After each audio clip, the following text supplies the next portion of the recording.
Have you ever noticed how some people have a strange talent for subtle cruelty? They don't scream, they don't insult you directly.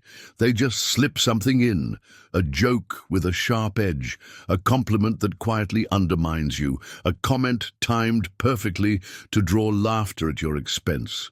And then, as if nothing happened, they keep talking, keep smiling, leaving you to sit there with a knot in your chest, wondering what just happened and why it was aimed at you. It's not random. It's not clumsiness. It's not you being sensitive. There's something intentional behind it. A need to assert dominance, to test your boundaries, or to deflect their own insecurity by making you feel smaller. And when you stay quiet, when you try to shrug it off, it often gets worse. Because what they're really testing isn't your patience, it's your perception of yourself.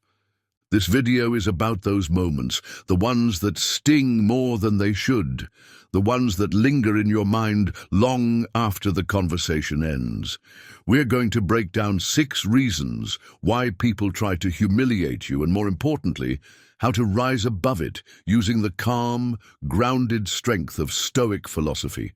No theatrics. No revenge, just self-respect, discipline, and the kind of quiet clarity that makes petty attacks bounce off you like they were never meant to land in the first place. If you've ever been in that moment, smiling while your dignity takes the hit, it's time to understand what's really going on and how to make sure it doesn't happen again. Let's begin. Reason 1.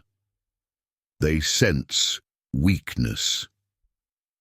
Some people don't come for you with open aggression. They watch first. They study the room. They notice who laughs too easily at jokes that cut too close, who shrinks back when challenged, who hesitates before defending themselves. And when they see that moment of doubt, that tiny crack in confidence, they make their move. Not everyone who humiliates is doing it out of raw malice. Sometimes it's about opportunity. They're testing to see what you'll allow. A comment that sounds like a joke, a little sarcasm in front of others. And when you don't push back, not with force, but with calm, grounded resistance, they take it as permission to go further. I remember early in my career sitting in meetings where my manager had a habit of throwing casual insults across the table. "Maybe this is a little advanced for you," he'd say with a smirk. Or, "We'll let you catch up later." And I laughed. Everyone did. I told myself it was nothing. But it wasn't. Because every time I stayed silent, he grew bolder. What I thought was humility, taking the high road, was actually being read as submission. That's the dangerous thing about silence in the wrong room. It doesn't look like grace. It looks like weakness. And that's exactly what some people are looking for, someone who won't fight back. Not because you can't, but because you haven't yet realized you're allowed to. This is where Stoicism offers something radical. It doesn't tell you to become cold or detached. It tells you to become clear, to understand what belongs to you and what doesn't. As Marcus Aurelius wrote, you have power over your mind, not outside events. You don't control their insults, but you decide whether they define you. People test what they think you'll tolerate. If you don't speak, if you don't draw a line, they assume there isn't one. And that's not your fault. But it is your responsibility to change. Stoic strength isn't about shouting back. It's about stillness that doesn't shrink, about looking someone in the eye, saying nothing, and saying everything. It's about choosing not to laugh when a joke costs your dignity, about leaving rooms where you're not respected, not in anger, but with quiet finality. And here's what happens when you start showing up like that. People pause. The ones who used to test you move on. They're not looking for someone who holds their ground. They're looking for someone who doesn't know they're standing on it. When they realize you're not who they thought, not the easy target, not the silent absorber, they stop or they leave. Either way, you win. The first respect you gain is your own, and from there everything else begins to change. Reason 2, they want control. Humiliation is one of the oldest, most effective tools of control. It doesn't always show up as an obvious insult. Sometimes it's disguised as a joke, a correction, a just being honest moment. But the goal is the same, to make you smaller. Because if they can make you doubt yourself, they can shape you. If they can rattle your confidence, they can position themselves above you. Control doesn't always look like power. Sometimes it looks like commentary. When someone undermines you publicly, questions your competence, makes a jab about your intelligence, exposes something you trusted them with, it's rarely spontaneous. It's calculated. They're not just expressing an opinion, they're performing dominance. They want to see if you'll fold, if you'll stay silent, if you'll shift how you carry yourself just enough for them to feel taller standing beside you. I remember once presenting an idea to a team I respected. I had worked on it for weeks. Just as I finished explaining, a colleague cut in, not with feedback, but with a smirk and a one-liner that drew a few laughs. It wasn't about the idea, it was about the moment. She wanted the room to look at her, not me. For a second, I felt that old urge to defend myself, to prove I deserved to be there. But something stronger held me in place. The realization that her power wasn't in what she said. It was in whether or not I believed it. Stoicism reminds us, your mind is yours. No one enters it without your consent. You have power over your mind, Marcus Aurelius wrote, not outside events. Realize this, and you will find strength. That strength doesn't show up when you fight back. It shows up when you don't flinch, when you don't let a cheap comment cheapen your sense of self, when you let silence speak because your presence already has. The people who humiliate to control are rarely secure. They don't feel powerful within, so they reach for external leverage. And the easiest lever is someone who needs permission to believe in themselves. But once you stop seeking that, once you anchor your value in something deeper, they lose their grip. Because a person rooted in self-respect is not someone you can manipulate. They don't need to argue. They don't need to prove anything. They simply don't move. That's what Stoicism offers, not immunity from insult, but independence from it, not silence out of fear, but silence out of strength. When you stop reacting, when you stop internalizing their projection, you take away the only thing that ever made their tactic effective, your belief in it. Humiliation doesn't work on someone who refuses to see themselves through the eyes of the insecure. And when that kind of clarity becomes your default, control becomes impossible. Reason 3, they envy you. This one stings in a different way, mostly because it's the last thing we expect. When someone tries to humiliate you, your first instinct might be to wonder what you did wrong. But what if it's not about what you lack, but about what you have? What if the very reason they target you is because something in you reminds them of what they've abandoned in themselves? Envy doesn't always shout. Sometimes it disguises itself as sarcasm. Sometimes it dresses up as unsolicited advice. But behind it, there's a truth they won't admit. They see something in you that unsettles them. Maybe it's your confidence. Maybe it's your discipline. Maybe it's the quiet strength with which you carry yourself, the way you don't chase approval or water yourself down. For someone who's still wrestling with their own worth, that can feel like a threat. Psychologists call this form of envy malicious envy. It's not admiration twisted, it's admiration denied. A person sees your light, and instead of seeking their own, they try to dim yours. Not because you did anything wrong, but because your presence highlights their absence of peace, of self-respect, of courage to change. And that's the dangerous part, because the attacks don't come when you're weak. They come when you start rising, when you speak clearly, when you make progress. That's when the subtle sabotage begins. The dismissive jokes, the one-word acknowledgements, the half-hearted claps. They don't want you to stop growing. They just want you to shrink enough that they don't have to look inward. Seneca put it best. It is not the man who has too little, but the man who craves more that is poor. Envy reveals poverty of the soul. No amount of success or validation fills it. Only healing does. And if you mistake their bitterness for truth, you carry a weight that was never yours to hold. But here's the Stoic shift. Don't internalize their projection. See it for what it is, not a reflection of your worth, but a symptom of theirs. Don't shrink to soothe them. Don't argue to prove yourself. You don't fight envy with explanations. You outgrow it by standing your ground without apology.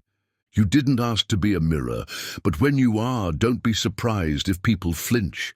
Their reaction is about their own discomfort, not your identity. And when you learn to stay centered in that truth, you stop mistaking their envy for your responsibility. You live fully. You shine anyway. You walk on. Reason 4, you haven't set boundaries. Disrespect rarely arrives all at once. It shows up slowly. A joke here, a dismissive tone there, a little overstepping that you brush off because it's easier in the moment. You don't want conflict. You want to keep the peace. So you smile. You stay quiet. You tell yourself it's not worth it. But what starts as one small compromise becomes a pattern.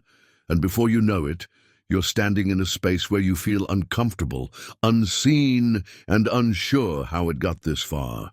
The truth is, people will push as far as you allow. Sometimes intentionally, sometimes just to see where the line is. And if you don't draw that line clearly, consistently, and calmly, they assume there isn't one. That's not always malicious, it's just human nature, but left unchecked, it becomes something more damaging. Normalize disrespect. This is why boundaries matter, not just to keep people out, but to remind you of where you begin. And yes, setting boundaries can come at a cost. People might resist, some will call you difficult, some will try to guilt you, especially the ones who benefited most from your silence. But that's the price of peace. It's not always harmony with others. It's harmony with yourself. Epictetus said, if you want to improve, be content to be thought foolish and stupid, not because you are, but because growth often looks like defiance to people who like the version of you that didn't say no. Holding your ground might not make you popular, but it will make you free. Look at Oprah. Early in her career, she was told she wasn't right for television, criticized for her appearance, her voice, her style. They tried to mold her, shrink her, force her into a box she never fit in, but she didn't bend. She drew a line, and that refusal, that boundary, cost her a job, but it gave her everything else. Her voice, her vision, her empire, built not on compromise, but on self-respect. That's what Stoicism teaches you. You don't draw boundaries for approval. You draw them because you know what you're worth. And over time, the world learns where it can and cannot step. Some people will adjust, some will leave, but either way, you stop being shaped by pressure and start being defined by principle. Boundaries aren't walls. They're declarations. They say, this is who I am, and this is how I expect to be treated. Speak them with clarity, enforce them with calm, and live them without apology. The people who belong in your life won't need to be convinced. They'll already understand. Reason 5, they seek an audience. Humiliation rarely happens in silence. It thrives in groups, where the one doing the damage has an audience to perform for, and the one being targeted is left to navigate not just the insult, but the echo of it in every eye watching. Because for people who humiliate others, it's not just about making someone feel small. It's about doing it publicly enough to feel powerful by comparison. You've seen it before. In a meeting, when someone uses sarcasm not to challenge an idea, but to embarrass the person presenting it. In classrooms, where a kid gets mocked not for what they did wrong, but for being different. On social media, where people rally likes and comments not for insight, but for ridicule. In each case, the insult alone isn't enough. They need the crowd's reaction to complete the effect. That's not strength. It's dependence, because a person who truly holds power doesn't need backup singers. They don't require laughter or silence from others to validate their words. But the one who humiliates, they're not leading. They're auditioning, using someone else's discomfort as currency to buy approval from those too uncertain to challenge them.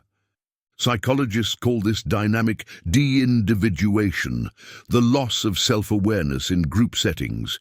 It's why people laugh when they don't want to, stay quiet when they know better, and follow along even when something inside tells them it's wrong. The manipulator counts on this. They know most people would rather blend in with the crowd than risk standing out for doing the right thing. That's what gives their words force, not truth, but the room's reaction. But Stoic wisdom strips that illusion bare. Marcus Aurelius wrote, "The opinion of 10,000 men is of no value if none of them know the truth. What matters isn't how many people nod. It's whether what they're nodding to has any substance, and often it doesn't. The loudest voice in the room is rarely the most grounded. It's just the one most practiced in performance." When someone tries to humiliate you in front of others, the real battle isn't with them. It's with the pressure to respond in a way that earns back the crowd. Don't. You're not there for applause. You're not there to prove anything. You're there to remain yourself, fully, calmly, without flinching. Because the moment you stop reacting for show, the performance loses its grip. And the people watching, they start to notice the difference between someone loud and someone strong. They start to question who really held the power all along. Let others perform. You stay still. Let them chase laughter. You keep your dignity, because real presence doesn't need a stage. It just needs a spine. Reason 6. They sense you don't know your own worth. This is the deepest cut, and the one manipulators rely on the most, not because you're weak, but because you haven't fully realized your strength. You haven't yet locked into the quiet certainty of who you are. And until you do, the opinions of others still hold a dangerous weight. People who humiliate others can sense this. They won't say it out loud, but they know the signs. You laugh a little too quickly at things that hurt. You second-guess yourself in moments where you should be standing tall.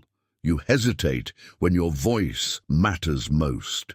They pick up on that, not because they're perceptive in a good way, but because they're always scanning for someone whose self-worth is still up for negotiation. And if you haven't fully claimed yours yet, their words land harder than they should. Not because they're true, but because a part of you fears they might be. This is where the humiliation sticks, where the joke lingers in your mind long after the conversation is over, where the smallest comment spirals into self-doubt. Epictetus said, "No man is free who is not master of himself." Most people think freedom is external, money, reputation, popularity. But real freedom is internal. It's knowing who you are so deeply that no one else's words can reach the core. It's standing in a storm and realizing you're still dry, because nothing outside you has the power to define you anymore. Take Eleanor Roosevelt. Her childhood was filled with criticism, rejection, and humiliation, even from her own family. Her mother mocked her appearance. Her early life was shaped by people who treated her like she didn't belong.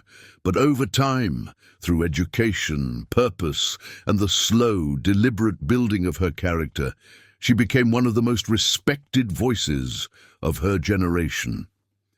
Not because others gave her that status, But because she stopped waiting for it, she decided who she was and never gave that decision away again. That's the heart of Stoicism. Not coldness, not detachment, but unshakable identity. The kind that doesn't beg for validation, the kind that doesn't collapse under criticism, the kind that allows you to be fully present in the world without being ruled by it. Once you know your worth, truly know it, humiliation loses its grip. People can try. They can mock. They can twist your words. They can perform in front of crowds. But nothing lands, because what used to hit soft places now meets stone. Not bitterness, not defensiveness, just a solid, grounded sense of who you are. That's your work now. To stop measuring yourself by who approves of you and start anchoring yourself in your own clarity.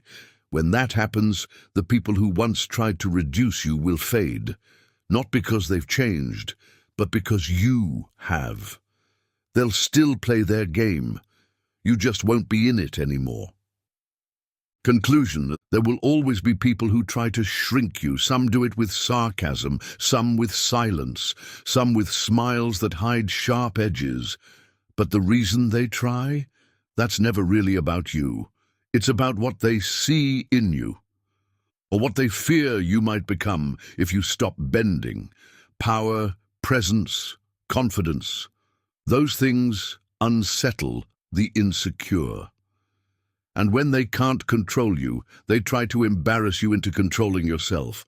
But now you know better. You know why they do it. You know the signs. And more importantly, you know what it looks like to respond with clarity instead of chaos. You've learned that boundaries don't make you cold. They make you clear.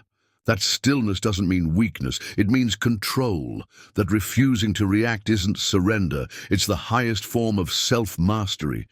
Stoic wisdom doesn't teach you to avoid hurt. It teaches you how to carry your dignity through it, to walk through insult, envy, and manipulation without ever handing over your self-respect.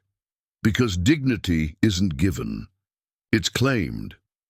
And no one has the power to take it unless you hand it to them.